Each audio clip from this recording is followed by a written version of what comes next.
Find the normal reaction on the block mass m lying on the horizontal plane. तो इस पर देखो force नीचे की ओर क्या लग रहा है mg, और ए सरफेस इसके बदला में ऊपर क्या लगा रहा है नॉर्मल फोर्स लगा रहा है। तो n बराबर क्या हो जाएगा mg। अगर मान लो कि ये पूरा सरफेस ही ऊपर ए एक्सेलरेशन से जा रहा होता तब फिर क्या होता इक्वेशन, फिर इसका नॉर्मल फोर्स कितना हो जाता क्या n minus A, mg equal to m A हो जाता। फिर यहाँ पर n का वैल्यू निकालते हैं ना, तो a बन जाता है mg प्लस ma। और यहाँ पर अगर तुम कोई वेटिंग मशीन रख देता ना, इसका वेट अपने आप बढ़ करके इतना हो जाता है। ये जो नॉर्मल फोर्स है ना, अगर वेटिंग मशीन रख दोगे ना तो भाई क्या दिखाएगा उसका वेट दिखाएगा, और वेट कितना दिखाता अभी बढ़ा हुआ वेट दिखाता। तो इसीलिए लिफ्ट में जब अचानक से ऊपर की ओर स्टार्ट होता है ना लिफ्ट, तेजी से ऊपर लिफ्ट जाता है ना, तो हम लोग का थोड़ा सा भारी भारी मतलब महसूस होता है, लगता है वेट हम लोग का बढ़ गया है। और वही जब तुम्हारा एक्सेलरेशन नीचे की ओर होता है ना, मतलब लिफ्ट वहां से मान लो कि स्टार्ट हुआ, जस्ट नीचे आना शुरू हुआ एक एक्सेलरेशन के साथ, एक्सेलरेशन अगर नीचे रहा मतलब तुम ऊपर है और अचानक से लिफ्ट नीचे आने लगा, तो उस केस में क्या हो जाता है, फिर अभी तो mg ज्यादा बड़ा हो गया ना, फिर लिखोगे mg माइनस n बराबर ma, या फिर mg minus ma equal to n। तो अभी क्या हो गया वेट घट गया। और देखो यहाँ मैंने क्या बता रहा है, अगर g के बराबर a कर देंगे ना तो वेट हम लोग का 0 हो जाएगा, और अगर थोड़ा सा ज्यादा और मतलब स्पीड कर दिया तो हम लोग उड़ने लगेंगे ना। अगर जी और ये इक्वल किया तब तो वेट 0, वेटिंग मशीन 0 शो करेगा, और थोड़ा सा और स्पीड बढ़ाया तो हम लोग हवा में आ जाएंगे। A round table with 4 symmetrical pointed leg, एक टेबल है इसमें 4 गो लेग है, ठीक है 4 तो पैर हो गया, और इसमें क्या रखा हुआ है symmetrical pointed leg is lying over a horizontal surface, ये mass of the table is m, इसका जो मास है ना कितना है m है। तो normal reaction of surface on each leg, प्रत्येक लेग पर नॉर्मल रिएक्शन कितना लगेगा mg/4, क्योंकि यहाँ पर एक n हो गया, यहाँ पर दूसरा n, तीसरा n, चौथा n, टोटल 4 n ऊपर ना, 4 n माइनस mg, नीचे में mg ना, तो क्या इजिकल टू m इंटू ए लिखे, एक्सेलरेशन तो 0 है ना, ना ऊपर जा रहा है टेबल ना नीचे जा रहा है, 4n is equal to mg, क्योंकि ये वाला पूरा 0 है तुम्हारा, n बराबर mg/4। 3 नंबर देखो, a block of mass 4 kg lie over a horizontal surface, एक सरफेस है उस पर 4 kg का एक ऑब्जेक्ट रखा हुआ है, इसका वेट इतना हो जाएगा ना 4 इंटू 10 ना, मास 4 है तो मास इंटू जी करेंगे तब इसका टोटल वेट निकलेगा। mg का वैल्यू कितना हो गया 40। The normal reaction between the block and surface, normal reaction तो ऊपर की ओर होगा ना, तो n बराबर कितना आ गया 40 न्यूटन, इसका यूनिट क्या हो जाएगा, फोर्स का यूनिट न्यूटन होता है ना, 40 न्यूटन। क्योंकि ये ऊपर नीचे जा नहीं रहा है तो दोनों फोर्स को हम बैलेंस करके रखेंगे कि दोनों इक्वल होगा, जितना नॉर्मल फोर्स उतना ही mg। इसमें बोल रहा है कि in the above problem if another block of mass 2 kg, बोल रहा है कि एक 4 kg का तो था ही, इसके ऊपर एक और 2 kg का रख दिया, ठीक है, तो अब इस पर नीचे कितना हो जाएगा mg, 4 2 6 इंटू 10 ना, नीचे वाला फोर्स, और यहाँ पर जो लगने वाला नॉर्मल रिएक्शन है उसका नाम हम m ही रखते हैं। The normal reaction between the first block and the ground, यहाँ पर पूछा कि यहाँ पर नॉर्मल रिएक्शन कितना लग रहा है, ये नॉर्मल रिएक्शन कितना लग जाएगा, n बराबर 60 न्यूटन ना, पीछे वाला में बोल रहा है, थर्ड वाला में, पीछे वाला जो क्वेश्चन था ना उसमें 4 kg का ब्लॉक था, बोल रहा है कि उस ब्लॉक के ऊपर एक और ब्लॉक रखा गया है, तो बताओ कि यहाँ जो जमीन है और ये जो ब्लॉक है इसके बीच नॉर्मल रिएक्शन कितना लग रहा है।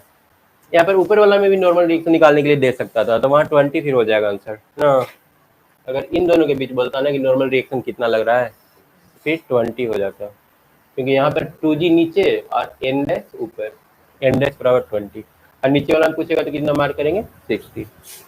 ये लिफ्ट वाला है, लिफ्ट वाला भी तुम लोग को समझा दिए कैसे वेट, एक है mg माइनस ma, एक mg प्लस ma, और एक में जब खड़ा है लिफ्ट तब mg, जितना वेट है नीचे उतना ही नॉर्मल रिएक्शन। इसमें नोट वेट और नॉर्मल डायरेक्शन तो है, साथ में एक्सेलरेशन भी है। इसमें एक्सेलरेशन ऊपर है और इसमें एक्सेलरेशन नीचे है। थोड़ा सा अगर फर्क है, अगर एक्सेलरेशन ऊपर है तो हम लोग क्या लिखेंगे, एन माइनस डब्ल्यू बराबर एम ए ना, क्योंकि एन ज्यादा हो रहा है ना।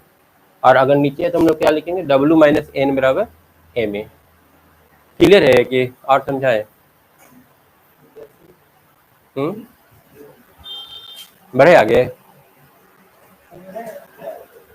क्लियर हुआ?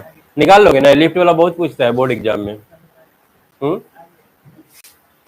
ये बस इक्वेशन लिखना है, इक्वेशन लिख के उसको एक अरेंज कर देना है। सीओडी डायग्राम के बारे में हम लोग सब पढ़ चुके हैं, तुम लोग एक कर लेना, एक बार रीड कर लेना उसको। यहाँ पर देखो ये बता रहा है कि फोर्स अगर इस तरह से तिरछा रहेगा ना, तो इसको तुम लोग दो कंपोनेंट में ब्रेक कर लेना, एक एक्स वाला में, एक वाई वाला में। एफ एक्स वाला में क्या हो जाएगा, एफ कॉस थीटा, और वाई वाला में एफ साइन थीटा। उसके बाद इसको सॉल्व करेंगे। इसमें कब ऐसा क्वेश्चन कब आएगा, जैसे मान लो कोई पकड़ के खींच रहा है किसी ऑब्जेक्ट को, तो उसमें पूछेगा कि ऑब्जेक्ट में बताओ एक्सेलरेशन कितना होगा, हॉरिजॉन्टल एक्सेलरेशन कितना होगा, ये बता सकते हो तुम लोग। इसमें फोर्स एफ लगाया जा रहा है, एफ फोर्स से इसको इस डायरेक्शन में खींच रहा है कोई रस्सी से पकड़ करके। बताओ इस बॉडी का हॉरिजॉन्टल एक्सेलरेशन कितना होगा?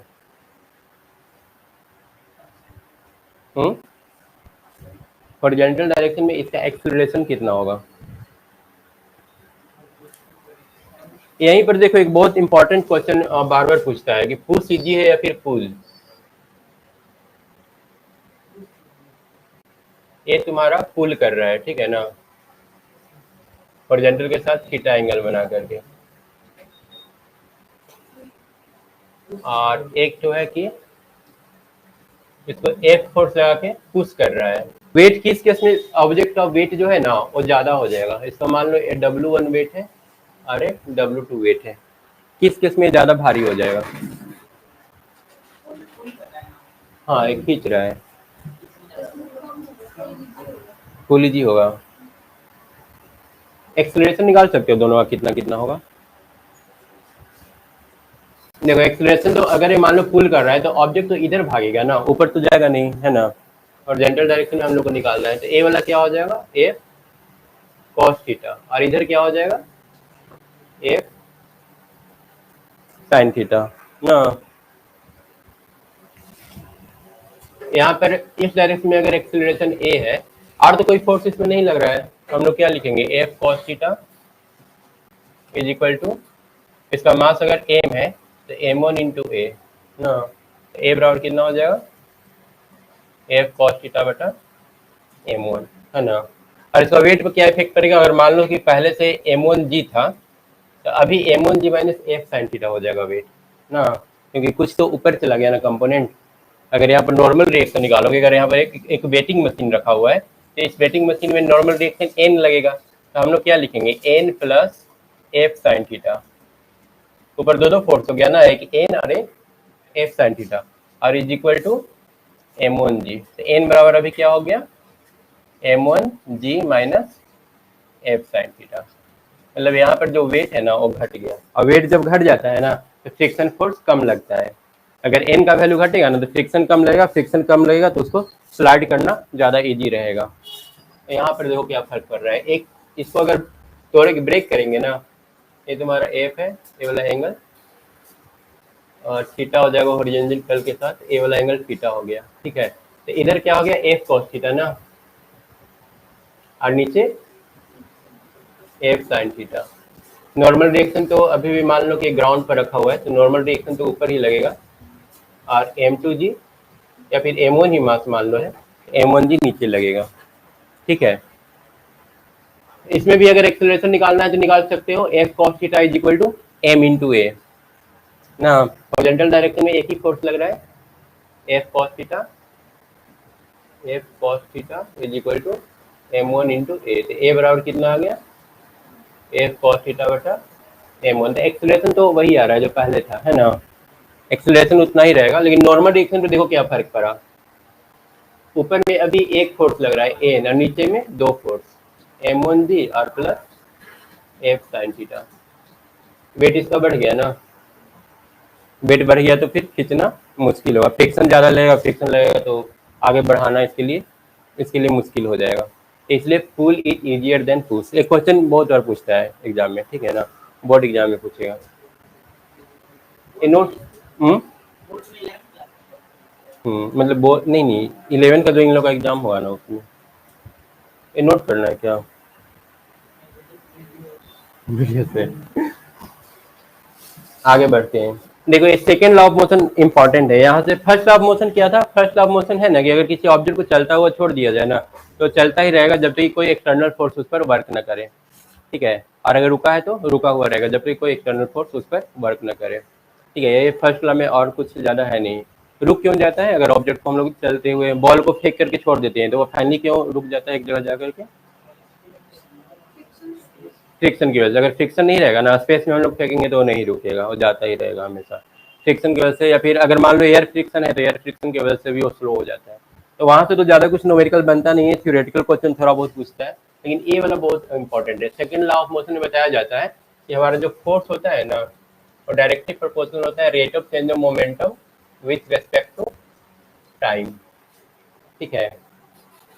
Force is directly proportional to rate of change of momentum with respect to time, या एफ बराबर के into D P by D T. अब मोमेंटम क्या होता है? मास इंटू वेलोसिटी ना, 9th में पढ़े हो ना। के हम लोग सुविधा के लिए 1 लेकर के चलते हैं, तो D M V by D T. अब यहाँ से क्या क्या फॉर्मूला बन रहा है देखो तो, यहाँ से देखो, अगर एम को हम लोग बाहर निकाल लेते हैं, मान लेते हैं कि एम हमारा कांस्टेंट है, डिफरेंशिएशन में जो कांस्टेंट रहता था ना उसको हम लोग बाहर निकाल लेते थे। तो अगर एम कांस्टेंट है, ए बन जाएगा डीवी बाई डी टी। और डीवी बाई डी टी को क्या बोलते हैं? एक्सेलरेशन। ए आ गया एम इंटू ए, एक फार्मूला ए हो गया, ठीक है। एक क्वेश्चन पूछ सकता है कि मास कांस्टेंट है, वेलोसिटी चेंज हो रहा है, तो उस केस में बताओ फोर्स कितना लगेगा। दूसरा, अगर हम लोग वेलोसिटी को कांस्टेंट मान लें और मास को वेरिएबल मान लें, एम बराबर हो जाएगा v into D M by D T.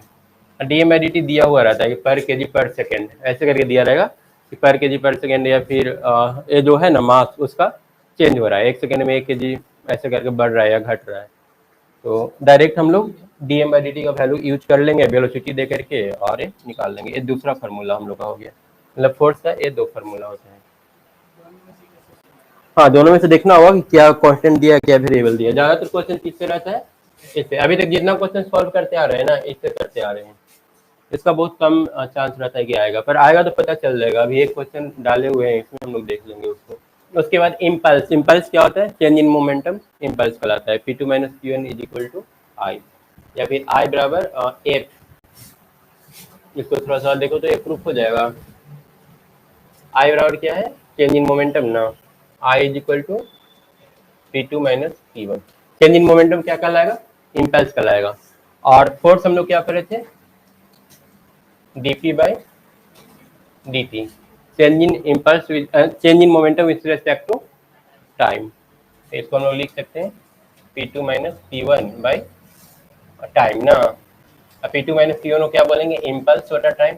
Impulse बराबर क्या हो गया? Force into time. तो यही वाला है force, average force into time. तो एक इम्पल्स का ये वाला याद रखना है, change in momentum is called impulse, ठीक है ना। फोर्स हो रहा है change in momentum with respect to time is called force, और सिर्फ change in momentum is called impulse. Impulse से फोर्स में थोड़ा सा का फर्क है। 5 नंबर देखो तो तुम लोग सॉल्व कर पाओगे, सेकेंड लॉ से पूछा हुआ क्वेश्चन है। A block of metal weighting 2 kg is resting on a frictionless plate. कितना वेट कितना है? मास कितना हो गया? 2 kg ना। It is struck by a jet releasing water at the rate of 1 kg per second. kg per second मतलब क्या? M by time, d M by D T. D M by D T कितना है? 1। And with speed velocity कितना है? 5। तो the initial acceleration, acceleration पूछा है। Acceleration निकालने के पहले तो फोर्स पता करना पड़ेगा, तब ना एफ बराबर ए में करेंगे। तो एफ बराबर क्या होता है? भी D M by D T. भी कितना है? 5, और D M by D T कितना है? 1। एफ कितना आ गया? 5। और एफ बराबर हम लोग क्या जानते हैं? Mass into acceleration. M A बराबर 5 आ गया, तो ए बराबर 5 बाई एम कितना दिया हुआ है 2 kg, कितना आ जाएगा 2.5 मीटर पर सेकेंड स्क्वायर।